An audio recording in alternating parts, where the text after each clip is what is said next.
आप देख रहे हैं आचार्य नवीन एडुकेयर और मैं हूं नवीन सर।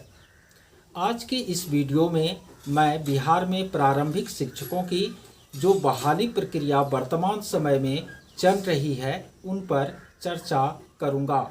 आप में से अधिकांश ने मुझे मैसेज किया है कि सर इसके बारे में वीडियो बनाइए।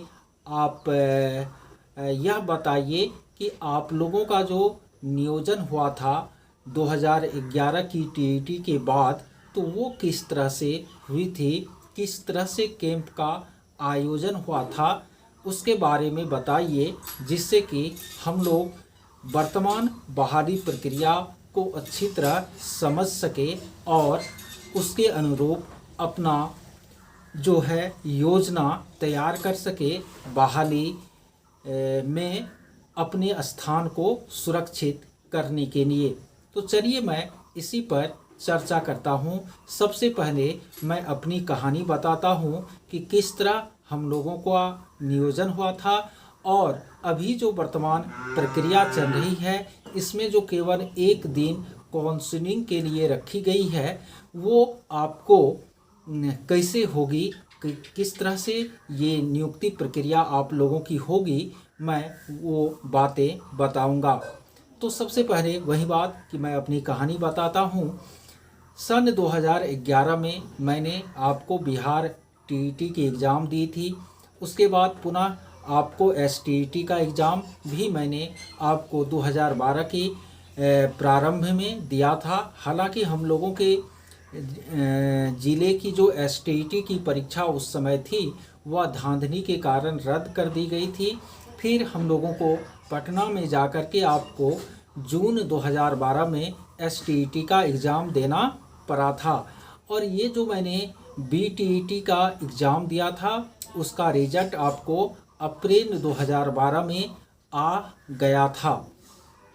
ठीक है, रिजल्ट आने के बाद जो है अखबारों में जिस तरह आज आप लोग नित्य नए नए समाचार पढ़ते हैं उसी तरह जो है पहले कहा गया कि फलाने महीने से जो है बहाली प्रारंभ हो जाएगी। बहुत कुछ हुआ, आंदोलन हुआ, फिर जो है आपको आवेदन लेना जो है प्रारंभ किया गया। और मैं बताता हूँ कि मैं सुपौल ज़िले का परमानेंट रूप से रहने वाला हूँ और उस समय मैं सहरसा में कोचिंग चलाया करता था। तो मुझे याद है कि चूँकि उस समय 2011 में आपको अनट्रेंड को भी टीईटी एग्ज़ाम में भाग लेने का अवसर मिला था और मैं भी एक अनट्रेंड या अप्रशिक्षित उम्मीदवार ही था, लेकिन सामान्य कोटि का था, जिसके कारण कि हाई स्कूल की एग्ज़ाम पास करने के बाद उनका आवेदन देने के बाद भी हम लोगों का मेधा सूची नहीं बना। लेकिन प्रारंभिक में आपको 1 to 5 और 6 to 8 दोनों एग्ज़ाम में उत्तीर्ण किया था और दोनों का आवेदन मैंने विभिन्न प्रखंडों और पंचायतों में किया था। सहरसा, मधेपुरा, सुपौल, अररिया, मधुबनी और दरभंगा, इतने ज़िलों के जितने भी प्रखंड थे उसकी मैंने बाइक से यात्रा की थी। जगह जगह जा कर के जो है आवेदन पत्र अपना सबमिट किया था। फिर सुपौल और अररिया के बहुत सारे पंचायतों में भी मैंने 1 to 5 के लिए भी अपना आवेदन पत्र दिया था। उसके बाद जो है मेधा सूची बनने की प्रक्रिया शुरू हुई। 2013 में आपको पहली मेधा सूची बनी और चूँकि जैसे इस बार हो रहा है उसी तरह उस बार भी एक ही अभ्यर्थी जो अधिक मार्क वाले थे वह बहुत सारे नियोजन इकाइयों में अपना अपना आवेदन दिए हुए थे, जिसके कारण क्या हुआ तो एक ही अभ्यर्थी का जो चयन है वह पहली सूची में बहुत सारे जगहों में हो गई और उन्होंने केवल एक जगह ज्वाइनिंग लिया। इस तरह से 3 बार जो है वो आपको एक एक महीने के अंतराल पर जो है मेधा सूची बनती रही और अभ्यर्थियों को नियुक्ति पत्र भेजा जाता रहा। लेकिन स्थिति यह हुई कि 10% सीटें भी उस समय जो लगभग आपको 1 लाख शिक्षकों की बहाली थी तो उसमें 10% सीटें भी जो है नहीं भर पाई। तो उसके बाद जो है सरकार ने कहा कि नहीं, अब कैंप के माध्यम से जो है बहाली की प्रक्रिया होगी। और याद है हमें 2014 ईस्वी के फरवरी का महीना जब आपको कैंप जो है लगाया गया था, और फरवरी महीने में जो कैंप लगी थी उसमें क्या किया गया था, तो सभी जगह जितने अभ्यर्थियों को आपको भेजा जा चुका था ज्वाइनिंग लेटर, उनको छोड़ करके शेष जितने अभ्यर्थी बच गए और शेष जितनी सीटें प्रत्येक नियोजन इकाई में बच गई प्रत्येक कोटि की, तो उस कोटि के 10 गुना अभ्यर्थियों ना, जैसे मान लीजिए किसी भी नियोजन इकाई में 3 सीट जनरल की बच गई और जितने अभ्यर्थी आपको मेधा सूची में बच गए, तो 3 गुना 10 यानी 30 गो का जो है आपको 10 गुना का जो है एक सूची तैयार हुआ और उनके लिए कैंप के माध्यम से जो है उनके काउंसलिंग और बाहरी प्रक्रिया की व्यवस्था की गई। लेकिन उस समय आपको सभी जिलों में एक साथ कैंप नहीं लगी थी और एक ही जिले में जो है प्रखंड नियोजन इकाइयों का आपको जिला स्तर पर कैंप लगा था और पंचायत नियोजन इकाइयों का प्रखंड स्तर पर क्या लगा था, कैंप लगा था। जैसे कि हमें याद है आपको कि सुपौल का जो कैंप है वो पहले लग गया था, अररिया का कैंप जो है वो बाद में लगा था। और सुपौल में कहीं भी किसी भी नियोजन इकाई में आपको जितनी रिक्त सीटें थी उसके 10 गुना जो अभ्यर्थी का चयन किया गया फरवरी 2014 के कैंप में, तो उसमें मेरा स्थान नहीं आया था आपको जाकर के कहाँ पर, अररिया के नरपतगंज प्रखंड में। और उसकी फिर काउंसलिंग हुई और मेरी नियुक्ति उसमें हो गई। हालांकि उस कैंप के बाद भी आपको बहुत सारी सीटें जो है खाली रह गई। तो इसके बाद फिर जुलाई 2014 में कैंप लगा, जिसमें कि शेष जितने भी अभ्यर्थी किसी भी नियोजन इकाई में थे उनको जो है आपको कैंप में बुलाया गया और उसमें लगभग आपको जो है 90% सीट जो है वो भरा चली गया था। अब प्रश्न आपके दिमाग में आता होगा कि सर कैंप में जो है किस तरह से आपको होता है। तो कैंप में जो होता है आपको, वैसे तो वो 10 गुना वाली बात थी, अब इस बार देखते हैं कि कितने गुना को बुलाता है या सभी को बुलाता है। तो कैंप में जो है जैसे कि जितने भी मान लीजिए किसी प्रखंड में पंचायत नियोजन इकाई, उसका प्रखंड में क्या लगा, कैंप लगा, सबका अलग अलग काउंटर है, वहाँ पर लाउड स्पीकर की व्यवस्था होती है जैसा कि 2014 में हुआ था।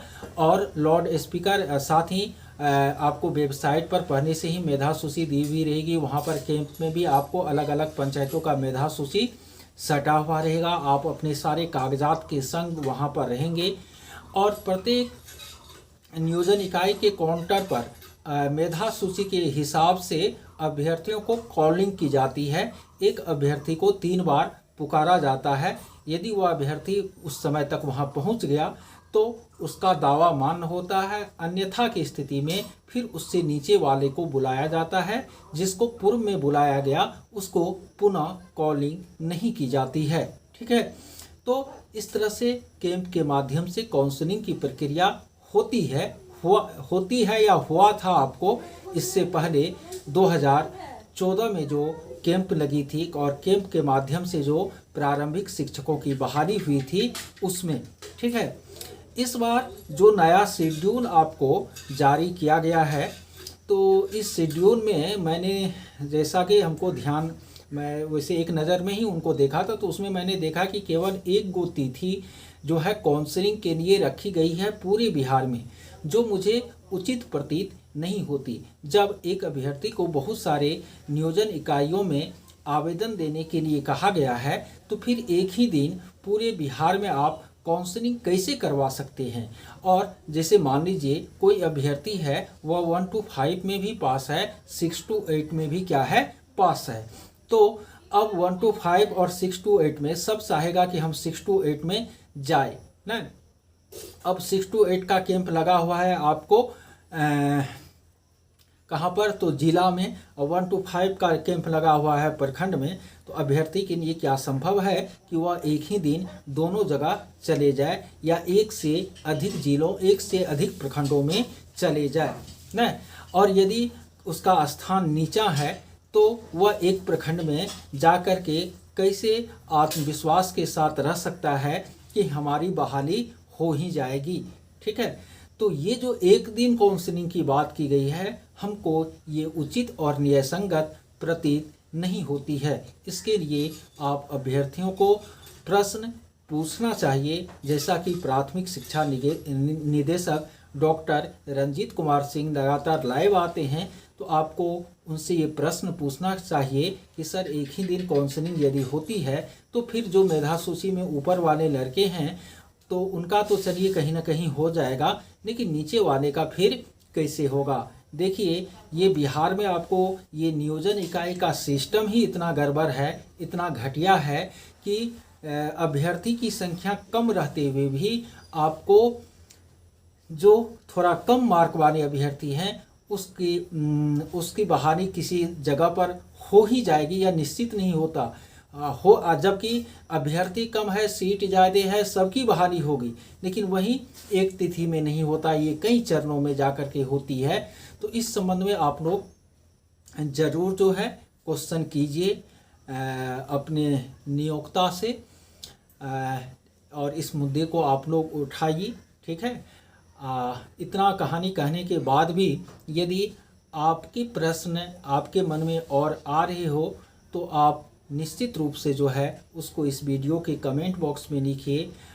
जो समझ में नहीं भी आया वो बात लिखिए, तो फिर मैं वीडियो बना करके आप लोगों को इसे बेहतर तरीके से जो है समझाने की कोशिश करूंगा। साथ ही इस वीडियो को आप लोग जितना लाइक और शेयर कर सकते हैं उतना कीजिए। यदि अधिक लोग देखते हैं न, इसको पसंद करते हैं, तो फिर मैं इस मुद्दे पर आगे भी आप लोगों को वीडियो बना करके दूंगा। धन्यवाद इसे देखने के लिए।